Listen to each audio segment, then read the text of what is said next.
সুপ্রভাত বন্ধুগণ। অলিকারানিকে গাড়িতে তুলে দিলাম, দিয়ে আজকে আবার মা ছাদ বেঁধেছে। এখন যাচ্ছি হচ্ছে নবনীতার কাছে। ওকে বলেছি আমার বাড়িতে এখন শীত পড়ে গেছে, তো ফুল নেই, একদমই নেই, ওই দুই একটা স্থলপদ্ম ফোটে, বাদ বাকি নেই। তো ওর কাছ থেকে ফুল নিয়ে আসি। ডেলি ডেলি গাঁদা ফুলের মালা কিনতে প্রচুর টাকা চলে যায়। ইদানিং মালার দাম এত বেড়েছে যে মানে বাবারে বাবা, বলার বাইরে। আর ওর বাড়িতে প্রচুর ফুল, ও মানে ফুল শুকিয়ে যায় গাছে। তো সেই জন্য ওকে বললাম তাহলে আমার গোপালের জন্য একটু ফুল দিবি। তো সেটাই এখন আনতে যাচ্ছি। এসে এবারে হাঁটাও হবে, ফুল তোলাও হবে, তারপরে বাড়ি গিয়ে চা খাবো। আজকে না একটু দেরিই হয়ে গেছে উঠতে, গাড়িওয়ালা এসে দাঁড়িয়েছিল। এদিকে এসে ওর কাছ থেকেই তো গাছটা নিয়ে গেছি। ও তুই সেজে আছিস? এই দেখি দেখি দেখি দেখি, দেখ অতিথি নিয়ে এসছি, তোর কাস্টমার। ও মা, তো ভাল লাগছে তো, সেজে আছিস তো। আমাদের চা খাওয়া হয়ে গেছে। হ্যাঁ, তোমার বাড়িতে গেলে পারে তুমি কি বলো, 9টা পর্যন্ত বিছানায় শুয়ে থাকে, আর তুমি কি করছো? 9:30 বাজে এখন বিছানা থেকে ছাড়লে। আয়া পড়ছে, পিপি বাজাচ্ছে। তুমি আর কজনের সাফাই গাইবা? সাফাই গাওয়ার একটা সীমা থাকে। আমার সাফাইটা তো গাও না, দুঃখের বিষয়। ওই যে যাচ্ছে জামাই সেজে।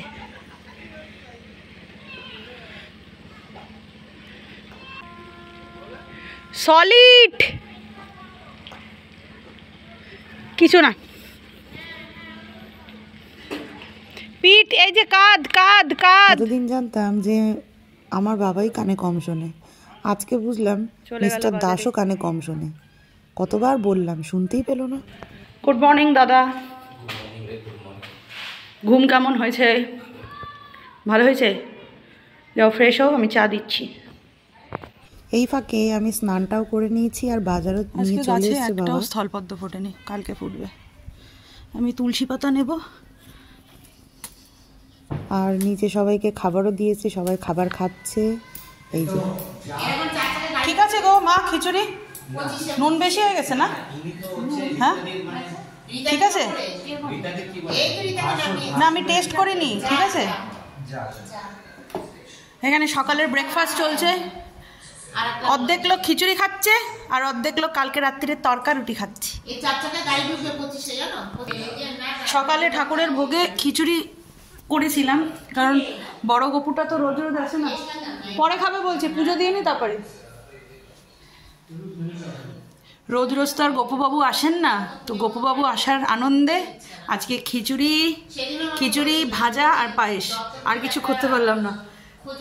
এখন পুজোয় বসবো। এগুলো ভিডিও করতে হয়।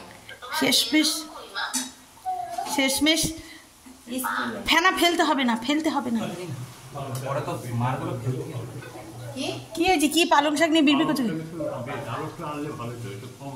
কিছু হবে না, ছেড়ে দাও ছেড়ে দাও। ওটা জলটা শুকোবে, ওটা যা করার করে দিয়েছি। হ্যাঁ হ্যাঁ, ব্যাস ছেড়ে দাও, ওটাকে ছেড়ে দাও, ওটাকে ছেড়ে দাও। হাতটা ধুয়ে নাও, যাও, অনেক করেছে। আজকে রান্নার লোকের অভাব নাই। একটু আগে বাবা নেড়ে এলো। না না না না, ওটা করতে হবে না, আমি করে নেব।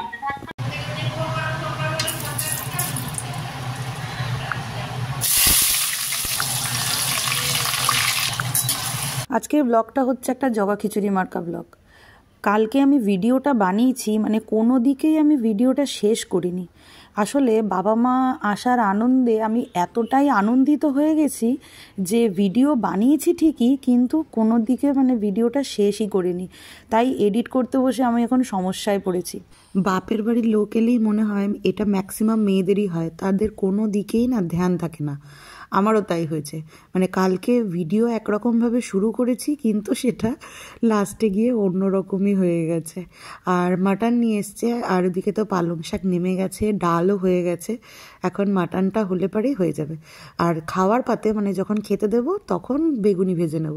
এই হচ্ছে আজকের রান্না। কি বেসন? ও, টক দই আর মিষ্টি দই।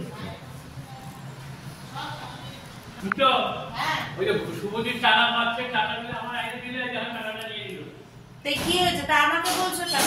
আমি আমার রোজগারের টাকা, তোমার টাকা তোমার মেয়েরা প্রাপ্য নিয়েছে, কি হয়েছে? আমি টেনশন পাই আমার টেনশন খাবে আমার নাতি নাতি, আমার মেয়ে আমার বউ বলবে আমরাও পাবো, আমাদেরও দিতে হবে।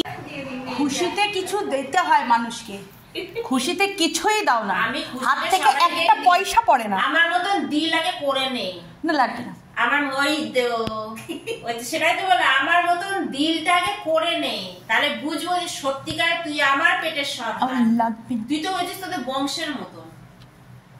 500 টাকা দিয়ে যাবো আমার বিরিয়ানি খাওয়ার জন্য, এবার তুমি যেখানে চাও চাও।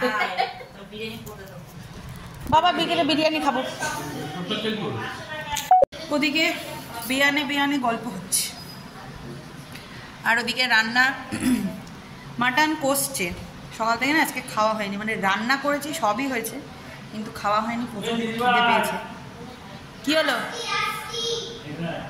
এখন আমি এই যে মা এনেছে আমাদের চাকদার ফেমাস দোকান থেকে মিষ্টি লাড্ডু আর কি, সেটাই খাই।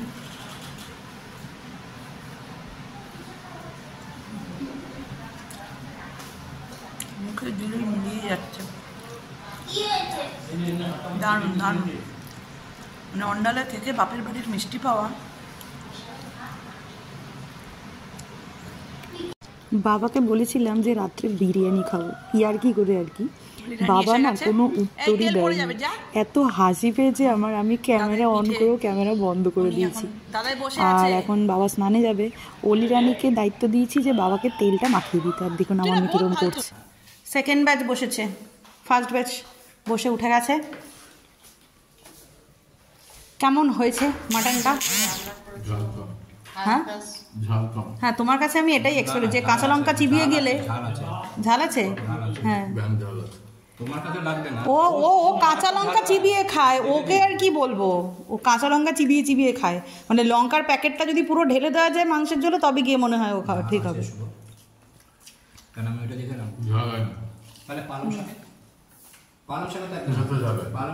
ও তুমি তো এখনো মাটন খাওনি, তোমাকে আর কি বলবো। ঠিক আছে, খেয়ে নাও, তারপরে জিজ্ঞেস করো। কেমন হয়েছে মাটনটা বাবা? হ্যাঁ,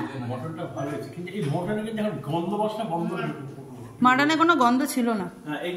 আচ্ছা, এখন দাদা গাড়ি চালানো শিখছে। শেখা সরি শিখছে। দুপুরের খাওয়া দাওয়া সবার কমপ্লিট হয়ে গেছে। এখন ঘড়িতে ওই 3:15-20 হবে। ঠিক আছে, এখন আমি, অলি আর দাদা আমরা 3 জনে মিলে একটু বেরোচ্ছি মানে এই দামোদরের দিকে একটু যাওয়ার ইচ্ছে আছে। আর এখন আমাদের গাড়িটা একটুখানি স্টার্টের প্রবলেম হচ্ছে। এখন দাদা হাঁপিয়ে গেছে, আর এই যে মিস্টার দাস ঠান্ডায় কোকড়াতে গেছে। ও মিস্টার দাস এখন বলছে আর দাদা চেষ্টা করছে আর কি।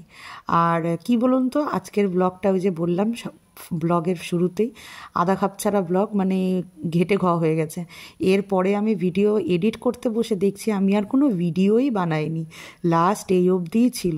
তো যাই হোক, ওই জন্য এই অবধিই দিলাম। আজকে আমাকে ক্ষমা করে দেবেন, আমি পুরো ব্লগ তৈরি করতে পারিনি, যেটুকু তৈরি করেছি সেটুকুই দিলাম। আর পাশের বাড়িতে না প্রচণ্ড জোরে গান বাজছে, তো সেই জন্য এখানে আমার ভয়েস ক্লিপই অ্যাড করতে হলো, নইলে কপিরাইট ক্লেম চলে আসবে। একেতেই ভিডিও শর্ট, তার উপরে যদি কপিরাইট ক্লেম চলে আসে তাহলে খুব বাজে হয়ে যাবে। আর এই যে দেখুন অলি কীরকম পিছ দৌড়াচ্ছে। শীতের বেলায় না বেশ ভালো লাগে কিন্তু এরকম গাড়িতে করে ঘুরতে যাওয়া। আর আমার হাতে সোয়েটার নিয়ে নিয়েছি, এখন একটুখানি গরম গরম লাগছে, ওই জন্য পরলাম না, ফেরার সময় পরতেই হবে। তো চলুন, আজকের জন্য টাটা, দেখা হবে কালকের ব্লগে।